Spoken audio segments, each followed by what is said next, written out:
And finally, new rule, football is a body-crushing, brain-wrecking game.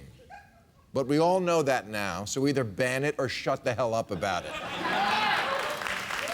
And I say that as someone who is not callous to the suffering. When I see a receiver go over the middle and get hammered, I always think, one, I hope that didn't cause permanent damage, and two, did he get enough for the first down? Because we needed that play. Oh, he didn't even hold on? Fuck, what are we paying you for? Now, about a month ago, Hollywood released a movie about the evils of violence in football. Concussion, it was called, starring Will Smith, and it tanked. Possibly because Americans retain a strong libertarian streak, and when it comes to the game we're all going to watch this Sunday, their view is, let's make it a day to enjoy one national pastime, football, and set aside our other national pastime, which is telling strangers how to live their lives. You know, I'd feel bad about the violence if the reason I watched the game was to see injuries, you know, like NASCAR. But that's not the reason. I watch it because it's a great game, and an unfortunate side effect is young men smashing into each other like demolition derby cars full of meat. And loving it. Yes, they do seem to be loving it.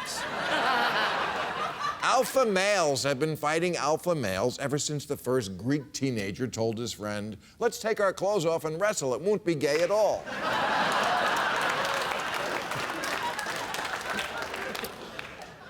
Paul Walker died joyriding.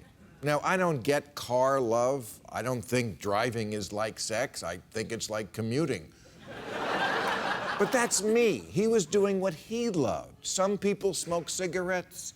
Some ski too fast. Some date Chris Brown.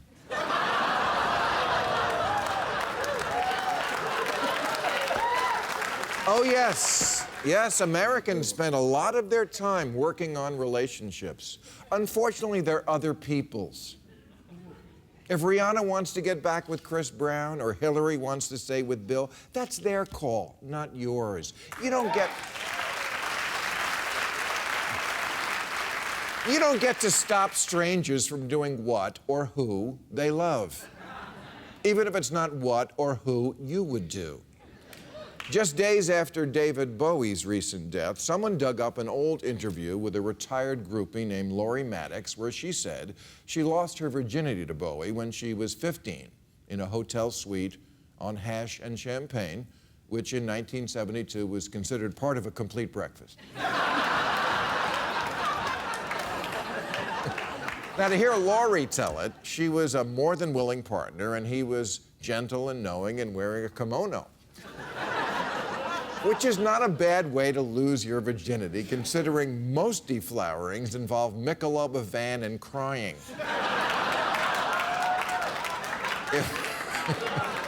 If there's a victim here, it's the poor guy who had to fuck Lori Maddox next. How do you follow David Bowie in a kimono? Talk about pressure pushing me down.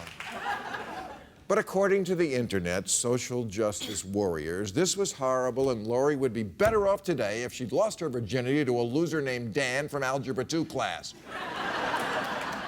Sure, Lori says she loved it, and still loves it, and has never regretted it for a second, but she's wrong, because she's only asking herself. She should be asking a blogger or a woman's collective in Winnipeg, because they know better than Lori how Lori should feel. You know, I thought we'd all come to accept this mantra, live in the moment. But sometimes when you're young and in the moment includes recklessness. Who can say that when they were young and felt invincible, they didn't do stuff that compromised their health later on? I certainly did. And I pity the fool. Nailed it. In 1983, when we used to say that, who would have tried to take the Jack Daniels out of my hand? And can I say with certainty that there will be no consequences from a lifetime of pot smoking? No, I can't. But fortunately, I can treat them with medical marijuana.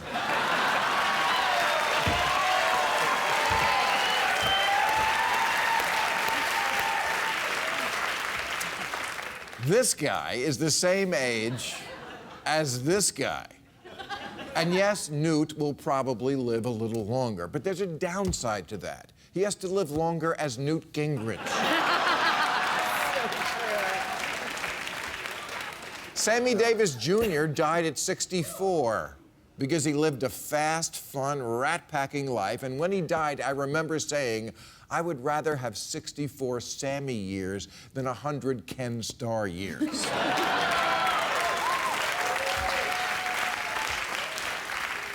Well, now I'm 60 and I strongly disagree.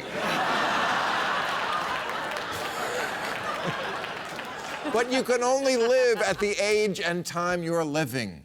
Just try telling a 20-year-old not to do something because how they'll feel about it at 50. Since forever, 20-year-olds have been saying, 50? The planet might not be here when I'm 50. And now, they kind of have a point. And by the way, I also lost my virginity at 15. And also to David Bowie.